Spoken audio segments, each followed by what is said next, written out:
नमस्कार। SME express के इस एडिशन में हम फोकस करने वाले हैं फ्यूचर रेडी एमएसएमईज पर।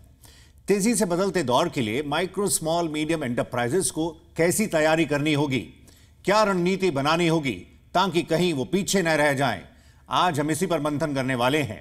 हमें लखनऊ से ज्वाइन कर रहे हैं Neeraj Singhal, president Indian industries association IIA। Hyderabad से मौजूद हैं Anil Agarwal, president federation of Telangana chambers of commerce and industry FTCCI। और दिल्ली से हमारे साथ हैं Anil Bhardwaj, secretary general federation of Indian micro small and medium enterprises FISME। आप सभी का शुक्रिया, थैंक यू। आइए बातचीत को शुरू करते हैं। नीरज साहब, शुरुआत आपसे। आपके यहां पर बड़ी संख्या में MSMEs हैं, हर रीजन में अपनी एक स्पेशलाइजेशन है, ODOP के जरिए उसे प्रमोट भी किया जा रहा है। इस तेजी से बदलते दौर में आप हमें अपने यहां पर MSMEs, खासकर माइक्रो उद्यमियों के मूड के बारे में बता सकें, आपका क्या आंकलन है? Definitely nowadays we all are in transforming phase. हम सब जानते हैं आज की तारीख में नीड ऑफ द आवर है डिजिटलाइजेशन, लेकिन कहीं ना कहीं हमें इस डिजिटल ट्रांसफॉर्मेशन को की बात करें तो शायद माइक्रो वाले उतने अच्छे तरीके से तैयार नहीं है जितने अच्छे तरीके से तैयार होना चाहिए। They need support. And just for your information, हम काफी चीजें इंडियन इंडस्ट्रीज एसोसिएशन के प्लेटफॉर्म पर भी इसकी तैयारी कर रहे हैं कि किस तरीके से हम अपने माइक्रो, स्मॉल और मीडियम एंटरप्राइजेस को सपोर्ट कर सकते हैं so that they will be ready for digital transformation. कहीं ना कहीं इसके लिए हमने अभी एक IVM स्टार्ट किया है, IIA's visual virtual MSME help centre. कि digital transformation need of the hour तो है ही है, इसके साथ साथ हमें कहीं ना कहीं जो एक बहुत बड़ा चैलेंज है डिजिटल ट्रांसफॉर्मेशन में वो है कनेक्टिविटी। आज की तारीख में जिस तरीके से मेजर सिटीज में तो फिर भी 5G नेटवर्क अवेलेबल है, but if I talk about rural areas of Uttar Pradesh, चाहे हम गाजीपुर की बात करें या गाजियाबाद की बात करें, तो हो सकता है वहां पे कहीं ना कहीं अभी जो नेटवर्क की कनेक्टिविटी है वो उतनी अच्छी नहीं है। कि हमें कनेक्टिविटी के इश्यूज पे ध्यान देने की बहुत जरूरत है। डेफिनेटली आज की तारीख में government and every stakeholder is trying their best, but fortunately unfortunately we have to work hard for complete digital transformation. Agarwal साहब, डिजिटल ट्रांसफॉर्मेशन के इस दौर में MSME से आपको कैसा फीडबैक मिल रहा है? अभी जैसे नीरज जी ने माइक्रो उद्यमियों को सपोर्ट करने की बात कही है, आपका क्या मानना है? Thank you Saurabh ji. MSME एक बैकबोन है अपने इकोनॉमी का, और इसको सपोर्ट करने के लिए अपन को हम बहुत कुछ कर रहे हैं और करना भी चाहिए। अभी डिजिटल ट्रांसफॉर्मेशन जो चल रहा है ये एक MSME के लिए बहुत ही गेम चेंजर है। हम फेडरेशन की तरफ से भी काफी प्रोग्राम्स कर रहे हैं डिजिटल ट्रांसफॉर्मेशन के लिए। हमने अभी हाइसिया, जो यहाँ का एक हैदराबाद सॉफ्टवेयर एक्सपोर्ट एंटरप्राइजेस का एक बड़ा ऑर्गेनाइजेशन है, उनके साथ भी हमने एक इम्पेटस प्रोग्राम किया है digital transformation in various sectors, specially covering manufacturing, agriculture, service और मेडिसिन साइड भी किया है हमने। मेरे ओपिनियन में थोड़े चैलेंजेस हैं इसके। एक तो चैलेंज है कि लैक ऑफ फाइनेंस। डिजिटलाइज करने के लिए थोड़ा फाइनेंस की जरूरत रहती है। इसके लिए अपन को फाइनेंस, बैंकिंग सेक्टर या किसी का सपोर्ट चाहिए, या बैंक से या गवर्नमेंट से कुछ लोन, ग्रांट या लो इंटरेस्ट सब्सिडी चाहिए। एक्सपर्टाइज की भी कमी रहती है MSME में। इसके लिए उनको एक हैंड होल्डिंग चाहिए, जिससे कि ट्रेनिंग प्रोग्राम हो जाए, और ये लोग कोई लार्ज कंपनी के साथ अगर जुड़ जाते हैं तो वो भी एक अच्छा होता है, इनको एक हैंड होल्डिंग मिल जाती है। और एक प्रॉब्लम इंटरनेट कनेक्टिविटी का तो है ही है, जो आप कर रहे हैं, कोशिश हो रही है। हमारा तेलंगाना तो यह सेक्टर में बहुत आगे निकल गया है। और अफोर्डेबल, ठीक है, अभी काफी अफोर्डेबल हो गया है टेक्नोलॉजी, फिर भी इसके लिए अगर आपको ऑनलाइन करने के लिए काफी कुछ करना पड़ेगा अभी। बाकी ट्रेनिंग प्रोग्राम्स करना है। एक प्रॉब्लम एक जरूर है आजकल, जो सभी कुछ समझ रहे हैं, data security. That is also one big issue which need to be addressed. एक MSME डरता है अपना डाटा सिक्योरिटी के लिए। तो मेरे ओपिनियन में काम अच्छा हो रहा है, पर अभी और काफी कुछ करना है। अनिल जी, आप मानते हैं ये जरूरी है कि एमएसएमईज रजिस्ट्रेशन के लिए आगे आएं? इससे उद्यमी को ही फायदा होगा, गवर्नमेंट स्कीम्स को वो अवेल कर सकेंगे। अब इसका एक्सपेंशन बहुत ज्यादा हो गया है और एक तरह से लगभग हर इकोनॉमिक एक्टिविटी अब एमएसएमई सेक्टर में शामिल है। तो सड़क के किनारे बेचने वाले, सामान वाले आदमी से लेकर एक छोटे से दुकानदार से लेकर आटा चक्की की दुकान चलाने वाले से लेकर एक डिफेंस सप्लाई करने वाली यूनिट और या उस तरह के सप्लाई चेन से कनेक्टेड आदमी तक, ये सारा सेगमेंट बहुत ही बड़ा है और हेटेरोजीनियस है। तो जो लोअर एंड पर जो सेगमेंट है, देखिए, उस पहली तो बात यह है कि 95% के करीब वो माइक्रो एंटरप्राइजेज हैं, लगभग 5% स्मॉल हैं और बहुत ही negligible less than 0.5% medium enterprises हैं। तो जिसे हम थोड़ा सा ऑर्गेनाइज सेक्टर कह सकते हैं, वो स्मॉल या मीडियम ही है। जो माइक्रो एंटरप्राइजेज हैं, जो रिटेलर्स हैं या इस तरह के एक्टिविटीज में इन्वॉल्व हैं, उनको सामने जो सबसे बड़ी समस्या है रजिस्ट्रेशन की, वो ये कि वो जिन स्पेस से काम करते हैं, जिस जगह से वो काम करते हैं, वो अनऑथराइज्ड स्पेस है, वो रेगुलर नहीं है। हमारे अधिकतर शहर जो है पिछले 50 वर्षों में बहुत ऑर्गेनाइज तरीके से ग्रोथ उनका नहीं हुआ है। हम चारों तरफ हजारों तरह की कॉलोनीज देख सकते हैं जो ओवर ए पीरियड ऑफ पैदा हो गई। वहीं लोग घरों पे काम करते हैं, 50% से ज़्यादा तो कोई इंडस्ट्रियल स्पेस भी नहीं है, सड़क के ऊपर काम करते हैं।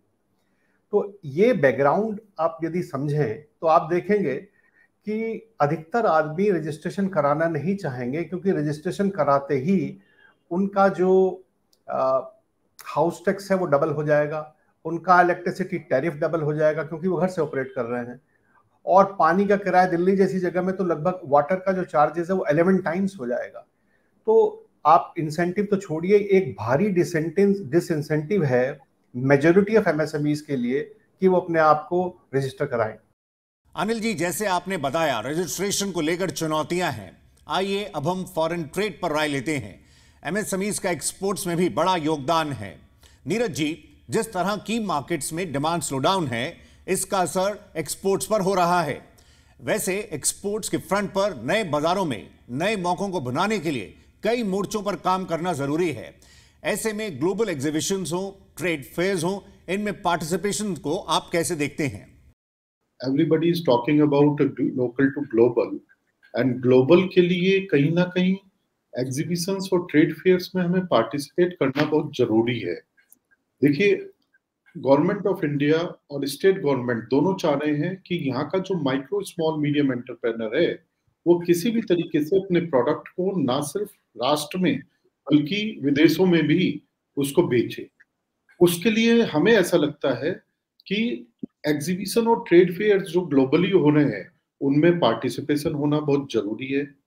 और जब हम ग्लोबल फेयर में पार्टिसिपेशन करते हैं तो हमें पता लगता है कि किस तरीके का प्रोडक्ट मार्केट में डिमांड है, किस तरीके का प्रोडक्ट। जब हम ट्रेड फेयर विजिट करते हैं तो हमें पता लगता है कि क्या टेक्नोलॉजी अवेलेबल है आज की तारीख में। आज मैं आपके माध्यम से एक चीज भी कहना चाहूंगा, आज स्पेशली इंटरनेशनल कोऑपरेशन की जो स्कीम्स हैं या प्रोक्योरमेंट एंड मार्केटिंग सपोर्ट की जो scheme ministry of MSME government of India जो रन कर रही हैं, उनको जरूरत है आज रीस्ट्रक्चर होने की, और उनके जो इंसेंटिव का स्ट्रक्चर है उसको हमें दोबारा फॉर्मुलाइज करने की जरूरत है। मैं एक एग्जांपल आपको देना चाहूंगा। देखिए, अगर हम जर्मनी में एग्जिबिट कोई भी स्मॉल या मीडियम एंटरप्रेन्योर करना चाह रहा है तो वो उसको कम से कम, अगर वो छोटे से छोटा स्पेस भी 12 से 16 स्क्वायर मीटर का लेता है तो 40 से 50 लाख रुपए उसे खर्च करने पड़ते हैं। आज की प्रेजेंट स्थिति में जो स्कीम्स अवेलेबल है उसके हिसाब से लगभग उसको काफी सारा पेपर वर्क करने के बाद 4 से 5 लाख रुपए ही मिल पाते हैं, और वो भी 6 महीने के बाद। ऐसा भी हो सकता है कि उसके पास एक मिनिस्ट्री से ईमेल ड्रॉप हो जाए, आपका ये पेपर कम है और इस पेपर के कमी के कारण आपको 5 लाख रुपए नहीं मिल पाएंगे।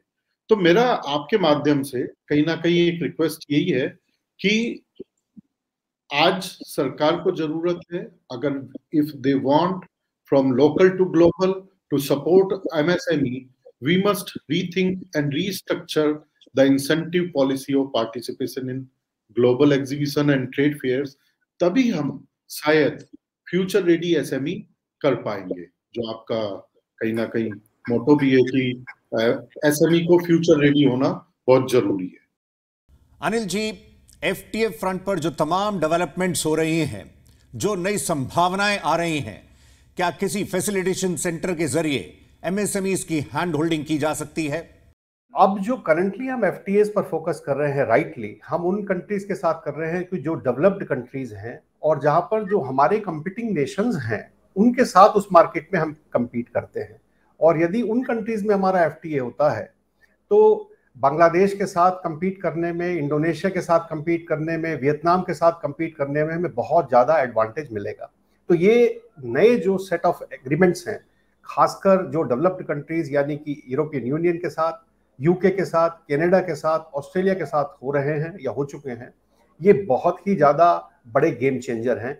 और इसमें प्राइस एडवांटेज लगभग 5 से 15% के करीब मिलता है, जो हमारे कंपीटिंग नेशंस को ओवरकम करने के लिए काफ़ी महत्वपूर्ण है। जहाँ तक आपने सवाल कहा हैंड होल्डिंग का, बिल्कुल आपने सही कहा है। कैपेसिटी बिल्डिंग की एक एक्सरसाइज है आपको एक्सपोर्ट रेडी बनाने तक की। तो आपका सवाल बिल्कुल सही है और आपने जो इंडिकेट किया कि एक तरह के सेंटर की या कई सेंटर्स की शायद जरूरत पड़ेगी जो सेक्टोरल हों, जो इंडियन एमएसएमईज की कैपेसिटी को बिल्ड कर सकें ताकि वो इन एग्रीमेंट्स का एडवांटेज लेने के लिए एक्सपोर्ट रेडी हो सके। अग्रवाल साहब, एक्सपोर्ट मार्केट पर आपका क्या नजरिया होगा? अभी कैपेसिटी बिल्डिंग की बात रखी गई है, इस मौजूदा ग्लोबल सिनेरियो में एमएसएमईज को कैसे सपोर्ट करना होगा? अभी अपन देखते हैं तो इंडिया फिर भी बेटर कर रहा है। अगर आप एक्सपोर्ट्स इंक्रीज करना चाहते हैं और एमएसएमई को सपोर्ट करना चाहते हैं तो फिर वही बातें आती हैं कि आप फाइनेंस कराइए इनको आप टेक्नोलॉजी अपग्रेड करने के लिए लो इंटरेस्ट पे फाइनेंस कराइए, इनकी नए इक्विपमेंट खरीदने के लिए इनके स्टैंडर्ड्स को इम्प्रूव करिए। एक्सपोर्ट करने के लिए बहुत से चैलेंजेस में एक तो एक्सचेंज का जो फॉरेन एक्सचेंज वॉलेटिलिटी चल रही है, वो भी एक बहुत बड़ा एक प्रॉब्लम हो रहा है एक्सपोर्टर्स के लिए, एक स्पेशली फॉर एमएसएमई। फिर भी हमको एक नए मार्केट को देखना पड़ेगा, डाइवर्सिफिकेशन मार्केट, नए नए कस्टमर्स और वैल्यू एडेड प्रोडक्ट्स उनको और डेवलप करने पड़ेंगे। हमने एमएसएमईज के मूड को समझा, एक्सपोर्ट मार्केट का जायजा लिया। अब हम नीरज जी आपसे वर्किंग कैपिटल पर राय चाहेंगे। यह काफी अहम है, हमारा पिछला सेशन इसी थीम पर था। देखिए, वर्किंग कैपिटल एक लाइफलाइन है एमएसएमई के लिए, और इसमें भी सबसे बड़ी चीज है कि वो वर्किंग कैपिटल टाइम पे हमें मिले। जैसे आपने कहा डिलेड पेमेंट, ये आज की तारीख में एक बहुत बड़ा इशू है कि कहीं ना कहीं एसएमई को पेमेंट आने में लेट हो जाता है। और जब हम बात करते हैं बैंक से रिलेटेड, बैंक आज की तारीख में वर्किंग कैपिटल लिमिट्स पर इतने रेट ऑफ इंटरेस्ट ज्यादा चार्ज करता है, विशेषकर एमएसएमई से, कि वो अपने आप में बहुत ज्यादा हो जाता है, एक्सपेंसिव हो जाता है। जबकि यही वो कॉर्पोरेट से एक काफी कम लेवल पे, काफी कम रेट ऑफ इंटरेस्ट पे चार्ज करता है। मैं एक एग्जांपल आपको अभी देना चाहूंगा। आज की तारीख में अगर हम बात करें, फॉरेक्स का रेट जो अवेलेबल होता है कॉर्पोरेट्स के लिए, वो कहीं ना कहीं inter bank forex rate available होता है, और जबकि एमएसएमई के लिए कार्ड रेट पे उसको फॉरेन एक्सचेंज का अवेलेबिलिटी मिल पाती है। हम बैंक से चाहेंगे कि वो कहीं ना कहीं एमएसएमई को कुछ इस तरीके से ट्रीट करे, आने वाला कॉर्पोरेट एमएसएमई है। अगर हम बात करें, मैं इसमें भी एक एग्जांपल देना चाहूंगा। आज कोलेट्रल वर्सेस सैंक्शन अमाउंट की अगर हम बात करते हैं, तो कॉर्पोरेट हाउसेस को सिर्फ 10% या 20% कोलेट्रल्स रखने पर भी उनको 100% सैंक्शन लिमिट्स बन जाती हैं। और जबकि एमएसएमई से जब बात करते हैं तो एमएसएमई के लिए वो चाहते हैं कि 100% क्या, अबव 100% कोलेट्रल अवेलेबल हो। और जैसे मैंने पहले भी कहा, कहीं ना कहीं एमएसएमई के लिए उनको इंटरेस्ट रेट और जो और चार्जेस हैं उनको कम्पिटिटिव बनाने की बहुत ज्यादा आवश्यकता है। आज अगर एमएसएमई कंपटीशन में कहीं फेल हो रहा है तो शायद अपनी कॉस्ट के कारण ज्यादा फेल हो रहा है, जो उसकी फाइनेंशियल कॉस्ट है। आइए आगे बढ़ते हैं। अग्रवाल साहब, आपकी राय ओएनडीसी पर। कहा जा रहा है कि यह बड़ा रेवोल्यूशन होगा डिजिटल कॉमर्स में, स्मॉल बिजनेसेस के लिए ये गेम चेंजर का काम करेगा। आपका क्या मानना है? No doubt, ONDC is a game changer. I think it is a catalyst for our growth and success of MSMEs. ये एक अपने लिए कैटलिस्ट का काम करेगा और मैं देख रहा हूँ कि ONDC से MSMEs को इतना बेनिफिट मिलेगा कि वो जो प्राइवेट ऑनलाइन जाने के जो खर्चे हैं ये सब हैं वो ONDC में उनको बहुत ही आसानी से हो जाएंगे। Integration will be very easy, interoperability will be very easy and इनको ऑनलाइन मार्केटिंग, ऑनलाइन प्रोडक्ट्स बेचने के लिए जो सुविधा ONDC पे मिलेगी वो मैं समझता हूँ बहुत ज्यादा अच्छा रहेगा। ये गवर्नमेंट का initiative, I appreciate the initiative, बहुत ज्यादा जरूरी था ये और ये एक MSME और इंडिया के लिए बहुत बड़ा गेम चेंजर है। एक्सपोर्ट्स के लिए भी ये बहुत ज्यादा हेल्पफुल रहेगा। अनिल जी, MSMEs के लिए ई कॉमर्स में काफी अपॉर्चुनिटीज हैं, इन्हें आप कैसे देख रहे हैं? पिछले दिनों आपकी एक ध्वज के साथ ई कॉमर्स एक्सपोर्ट्स पर रिपोर्ट भी आई थी। देखिए, इसमें कोई दौरा नहीं, ई कॉमर्स आज के दौर की सबसे बड़ी बिजनेस अपॉर्चुनिटी है और ये खासकर MSMEs के लिए तो बहुत ही एडवांटेजियस है। कुछ स्पेसिफिक चैलेंजेस हैं, पर्टिकुलरली फॉर एग्जांपल एक्सपोर्ट्स। जब हमने स्टडी ध्वज के साथ की तो हमने इसको कोशिश की कि लगभग क्या अमाउंट हो सकता है एक्सपोर्ट्स का। तो within 4 to 5 years we are thinking and we have calculated that it could create a market of $30 to $40 billion an year. 30 billion dollar का मार्केट इंडियन MSMEs के लिए खुल सकता है नया और ग्रोथ की बेहद अपॉर्चुनिटीज ई कॉमर्स के थ्रू हैं ग्लोबली। उसमें थोड़ा सा काम करने की ज़रूरत है, इंफ्रास्ट्रक्चर को अपग्रेड करने की ज़रूरत है, ग्रीन चैनल्स बनाने की ज़रूरत है जैसे चाइना ने किया, ताकि ऑटोमेटेड तरीके से हजारों हजार जो हमारे छोटे कंसाइनमेंट्स हैं वो एक्सपोर्ट हो सके। कुल मिलाकर ये अपॉर्चुनिटी 30 से 40 बिलियन डॉलर की हमारे सामने है। थोड़ा सा हमें काम करने की ज़रूरत है और यदि हम डॉट्स को कनेक्ट करें तो जितने भी ODOP के इनिशिएटिव्स हमारे यहाँ हो रहे हैं देश भर में, उसको ई कॉमर्स के माध्यम से यदि हम कनेक्ट करें तो ये जो 30 से 40 बिलियन डॉलर का मार्केट है ये MSMEs बहुत जल्दी रियलाइज कर पाएगी। SME एक्सप्रेस में हम रुक रहे हैं ब्रेक के लिए, हम जल्द लौटते हैं।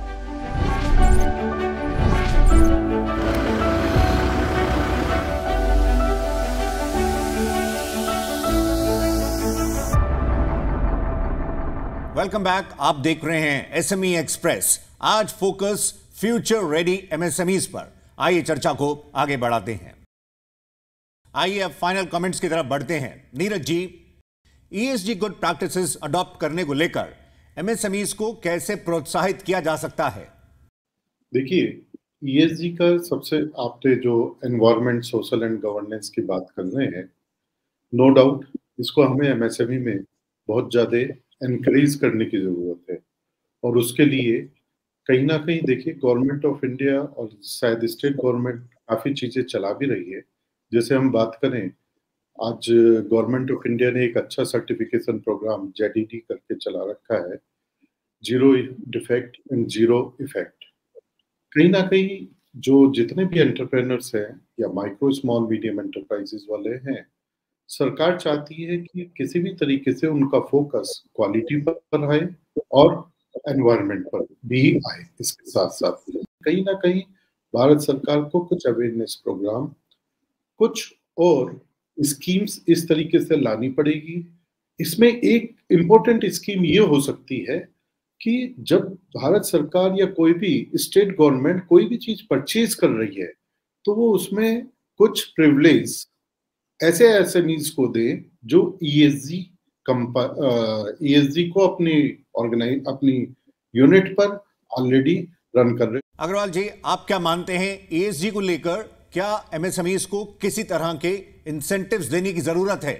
या जरूरत है, इसका अवेयरनेस बढ़ाना पड़ेगा। गवर्नमेंट की तरफ से इंसेंटिव्स चाहिए, कुछ टैक्स ब्रेक्स भी दिए तो बहुत अच्छा रहेगा। कंज्यूमर के प्रेफरेंसेस में भी बताया जाएगा कि ये ESG कंप्लायंट है तो बहुत ज्यादा फर्क पड़ेगा उसमें। इसके अलावा आपको फाइनेंशियल असिस्टेंस भी चाहिए, इनिशियल कैपिटल जो लगता है उसके लिए, और आपको चाहिए कि ये ज्यादा से ज्यादा कंप्लायंस करने के लिए इंसेंटाइज तो करे ही करे, साथ में फाइनेंशियल असिस्टेंस दे, और साथ में इसको नहीं है इसके साइड गाइडलाइंस और स्टैंडर्ड्स भी बनाए, जिससे कि गवर्नमेंट को क्या है वो गाइडलाइन स्टैंडर्ड बनाने से एमएसएमई सेक्टर को इजी हो जाएगा कि वो ESG कंप्लायंस हो जाए। मेरे ओपिनियन में गवर्नमेंट को और थोड़ा ध्यान देना चाहिए इस पर। अगर ध्यान दिए तो मैं समझता हूँ काफी आगे निकल जाएंगे, और we can compete in the export markets also, because export में भी ये ESG कंप्लायंस का काफी रोल बड़ा रहता है। अनिल जी, ESG को लेकर लास्ट वर्ड आपकी तरफ से। ये नंबर लगभग 30 से 35 लाख से ज्यादा नहीं है। जो डोमेस्टिक सप्लाई चेन्स में भी कनेक्टेड हैं वो एमएसएमई मैन्युफैक्चरिंग करने वाले, और इंटरनेशनल सप्लाई चेन से भी कनेक्टेड हैं, उनके लिए ये निश्चित रूप से बहुत ही इंपॉर्टेंट होने वाला है। यदि ग्लोबल सप्लाई चेन्स के साथ आप कनेक्टेड हैं और ESG कंप्लायंट नहीं है तो इसमें कोई दरार नहीं कि आपका जो ऑपरेशन है वो सस्टेनेबल नहीं होगा, सूनर और लेटर आप उस सप्लाई चेन से बाहर होंगे। अब सवाल यह है कि सरकार इसमें क्या कर सकती है। देखिए, दो चीजें हैं, दो तरह की स्ट्रेटेजी इसमें चाहिए।